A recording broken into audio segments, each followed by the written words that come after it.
Assalamualaikum warahmatullahi wabarakatuh. Teman-teman, selamat datang di podcast kita yang selalu nemenin kalian dengan obrolan hangat dan penuh makna. Bareng aku Anya, aku Gila, Aku Kesya. Aku Zalfa. dan hari ini kita bakal ngobrolin topik yang jujur aja makin sering kejadian di sekitar kita nih, yaitu judi online. Apalagi nih ya buat kita anak muda, godaannya tuh nyata banget. Bener bangetnya. Awalnya sih kita lagi main game, terus kayak lihat iklan, dapat uang cepat, bisa dapat saldo. Lama-lama malah jadi kecanduan. Terus yang lebih seremnya itu sekarang judi online tuh bisa diakses dari banyak aplikasi, kayak contohnya dari link WA atau video-video TikTok yang udah kesebar banyak. Judi itu bukan cuma soal kehilangan uang, tapi juga kehilangan kontrol diri. Awalnya mungkin iseng ya, tapi ujung-ujungnya bisa merusak masa depan. Guys, tau gak sih? Aku kan pernah baca nih ya, ada berita. Jadi remaja ini tuh ngutang loh, sampai ngutang ke teman-temannya, terus jual barang-barang ada di rumah. Padahal cuma buat top up akun judi dia doang. Kayak ngapain sih? Ngeri banget ya kan sih? Parah banget sih.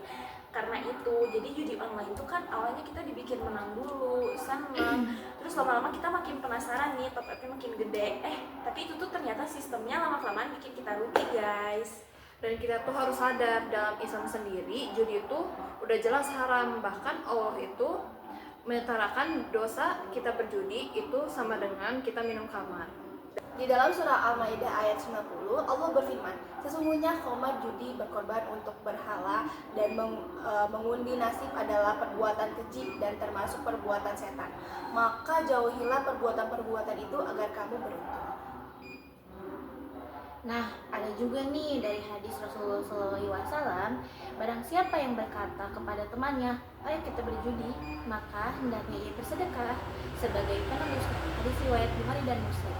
Bayangin, ngajak aja udah dosa, apalagi kalau beneran main. Aku pribadi ya, ngerasa penting banget buat kita jaga diri dari hal-hal kayak gini. Kita hidup bukan buat cari uang cepat, tapi rezeki yang halal dan berkah. Setuju banget, Zal. Nah, kalau misal kita di sekitar kita itu entah itu mau teman, mau keluarga ada yang judi online, kita tuh jangan cuek, guys. Karena kita tuh harus saling ingatin gitu. Ini tuh bukan cuma soal agama aja, tapi ini juga demi kesehatan mental dan masa depan seseorang. Jangan biarin algoritma dan iklan palsu itu nipu kita. Jangan kasih celah sedikit pun, karena sekalinya masuk udah pasti kita bakal susah keluar. Yuk sama-sama kita jaga diri, jaga iman, dan pilihan jalan hidup yang sesuai diridhoi oleh Allah. Karena rezeki yang berkah itu datang dari usaha yang halal. Terima kasih sudah mendengarkan obrolan hari ini. Jangan lupa share ke teman-teman kalian ya. Sampai jumpa di episode selanjutnya.